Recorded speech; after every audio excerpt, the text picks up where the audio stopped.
right time is now. You've spent 18 hours and made 428,000. It's a pretty good hourly rate. That's how I think with my time. We do the hard work, we'll run it for you. We ask for 3 hours per year. Our money's going to work for us. My 2 older daughters, they've got properties already. Whenever we finish a property, he sort of says, when are we doing the next one? Welcome to Brick to the Future. I'm here with Cam McLellan and Sharon Urquhart. Sharon, welcome to the podcast. Thanks, Al. Thanks, Cam. No worries. Great to have you here. Yeah. So Sharon's been across OpenCorp for 8 to 9 years now. Her first introduction was through a little book called My 4-Year-Old, The Property Investor, Unknown Author. Cam, thanks. And we thought we'd get Sharon in because the story is quite unique, and it's a great story that we thought worth sharing with all our listeners. So thanks for being here. I think the main thing, Sharon, we need to talk about is more about the story about what happened when you first got to the office today and what our plan was and what ended up happening. So yeah, well, that's it. Yeah, so we what time did you get here? About 11:30, something like that? No, it was a bit earlier. Was it? Yeah. I arrived earlier because I managed to get away earlier. Nice, you're from Albury, so you come down. Yeah. And then we thought, we'll do the podcast and then we'll go and have lunch. Then what occurred then?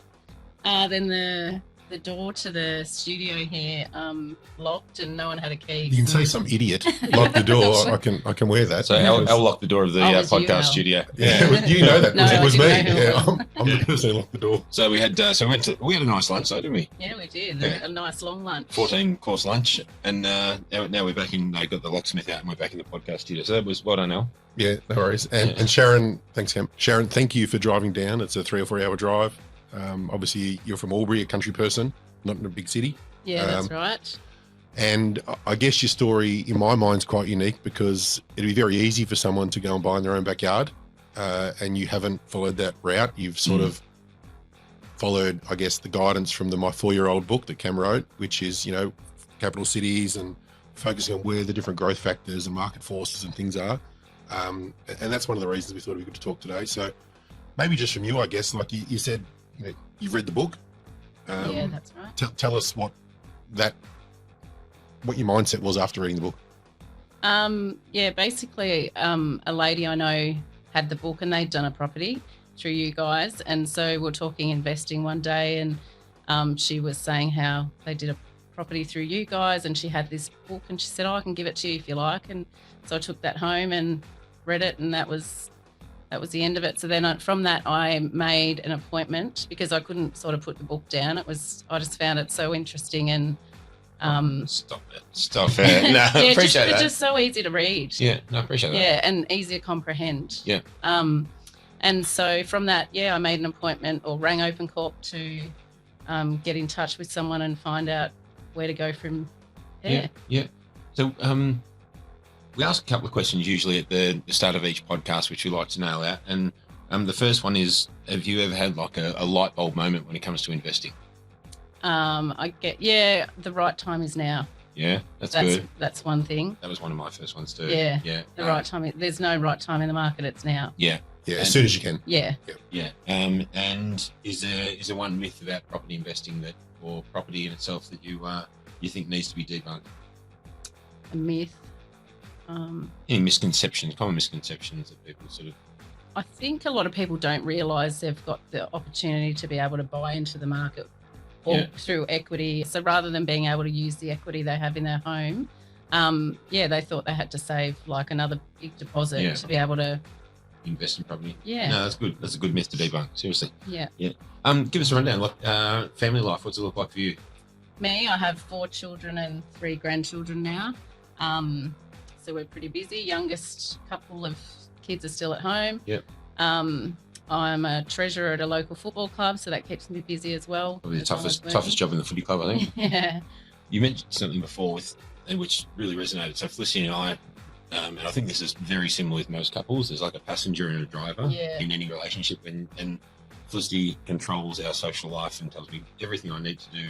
But when it comes to finances, she leaves that up to me. Like I'm the driver of the finance side of things, which that is a great balance for us, And you mentioned similar to yourself, like you were the driver and Clint was sort of a bit hesitant to start with. What was the sort of steps that you took to get Clint on board, or did he take much convincing to get amongst it?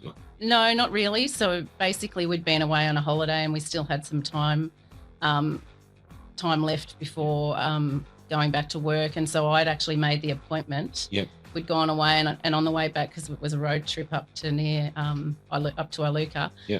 On the way back, I said, well, we've got this appointment when we get back. I said, the book, we had the book with us. So I said, that's the book if you want to have a bit of a read before we have the appointment. Yeah.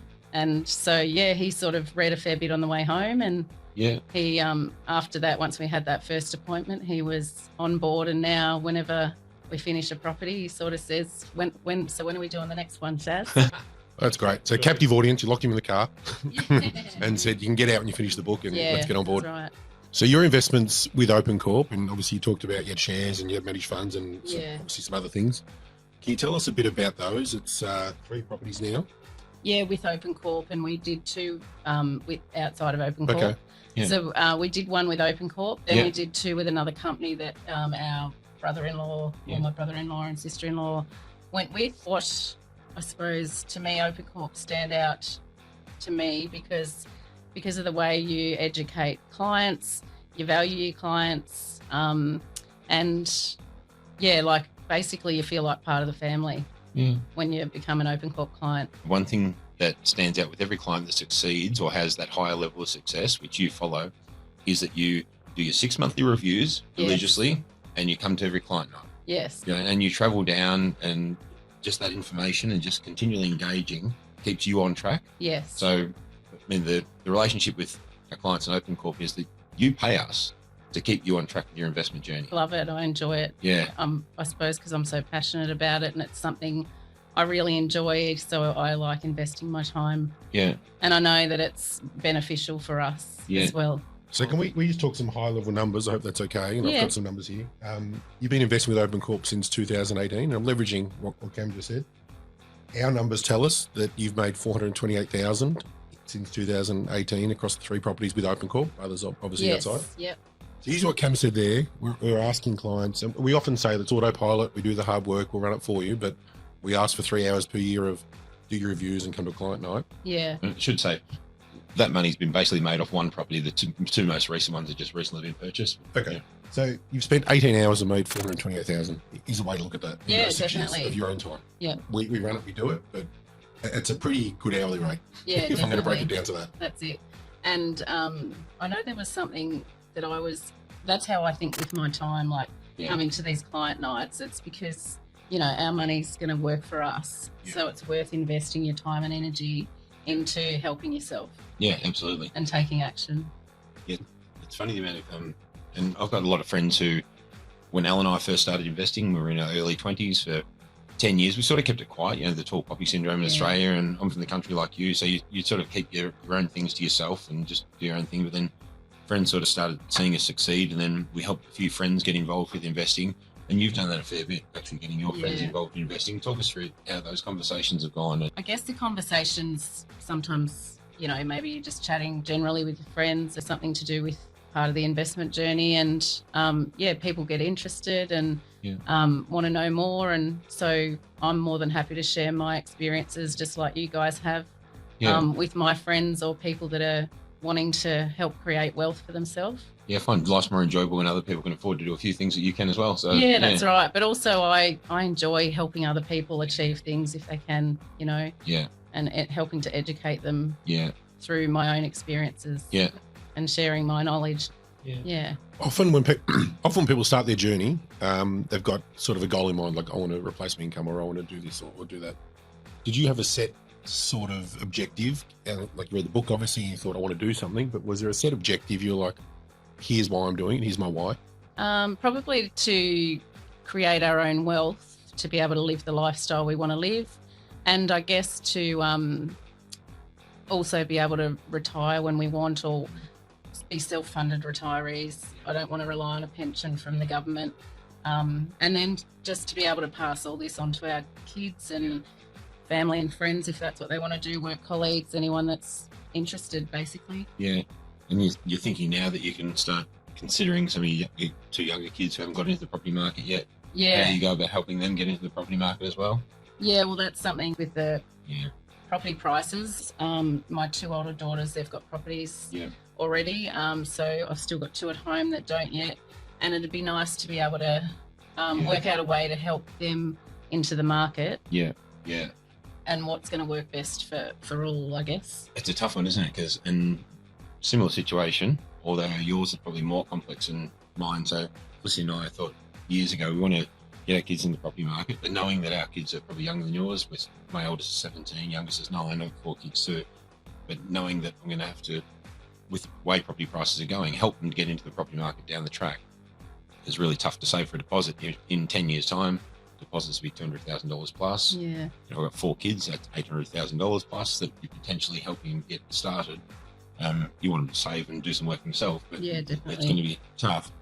But then it's easier now that my kids are sort of within the realm. They're not working, they haven't got properties, whereas yours, a couple have got properties, a couple haven't. So how do you sort of balance out that fairness as a parent? Yeah, definitely. Sharon said at lunch she was pick her favourite. Yeah. Yeah, that's right. You've also bought and purchased property in your self-managed super fund as well. Talk us through that. Yeah. What was that like, setting the self-managed super fund up and going through that process? That wasn't too bad setting that up, like the actual self-managed super fund, but doing property through your super is not as simple as doing it through your own personal. No, it's a bit more complex. The banks want to have more information. They're not just lending money as easy, because I think within super funds and they've got to be audited.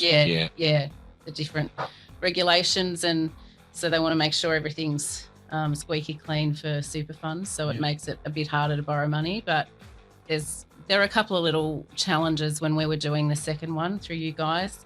And that was more just with the bank and having to provide certain information and that sort of stuff. But otherwise, it's been a really good process. Yeah, and well, you can't draw down the equity and duplicate in the super fund, but because you can leverage up, the returns on a property in a super fund in most of the calculations I've done far outweigh shares and safer investment. I know my mum, she was looking at retiring in about 10 years' time, and she wanted to buy another property, and she said, "Oh, should I do it myself, a super fund?" And I said, "Well, you planning to live longer than 10 years? No, the property doubles about every 10 years. Thankfully, she's 10 years. But yeah, she purchased a property in a super fund, the 480,000, I think it was, in Upper Kedron in Brisbane, and just sold it for 1.1 million. So that's set her up, 10 years later. So, and it was just recently, she goes, "I think you were right. It does double it." So, thanks, Mum. Yeah. Purchased property, obviously your own home in the country, but through OpenCorp, you've purchased away from where you live, and you've done that sight unseen. How was that to comprehend buying something and trusting the process that you were doing something outside of what you could control or see while it was happening? Yeah, that was interesting to start with, because it was something, I suppose, when you buy your own home, you buy with emotion, whereas buying off a plan or sight unseen, you're buying without emotion. It's trusting that that property is going to be for how it's meant to work. Yeah, as in financially and for the it's built for the tenant, to attract the right tenants and all that sort of stuff. So it was a bit daunting and getting out of your comfort zone to start with, like to think like that. But also that's where knowing someone that had been through the process, that really helped us make a decision, knowing that they'd already done the process through OpenCorp. And I remember her saying everything they said was exactly how it went. I think one of the key things, like, people make money in property through letting the capital growth happen, through that compound growth in the property price. And as Cam talked about, there's excess supply potentially in a lot of country areas, and if the metro cities double every 8 to 10 years and the country areas might be every 15 to 17 years, pretty quickly you can start to compound your growth. Is it a conscious decision? Like, did the book prompt you to move out of the comfort of the local area, or was that something you knew you needed to go and do? No, the book. I always thought property in the city was more expensive and that sort of thing. So reading the book is what, and following, not the rules, but the foundational rules, I guess, that you've written in the book are, because it works. That's why we were following it. No, that's great. I just really want to thank you for coming down. I know it's taken a lot to take time out of your day today and come down, and hopefully put on a good lunch for you and had a bit of a good story to take home to tell Clint how we locked ourselves out of the podcast room.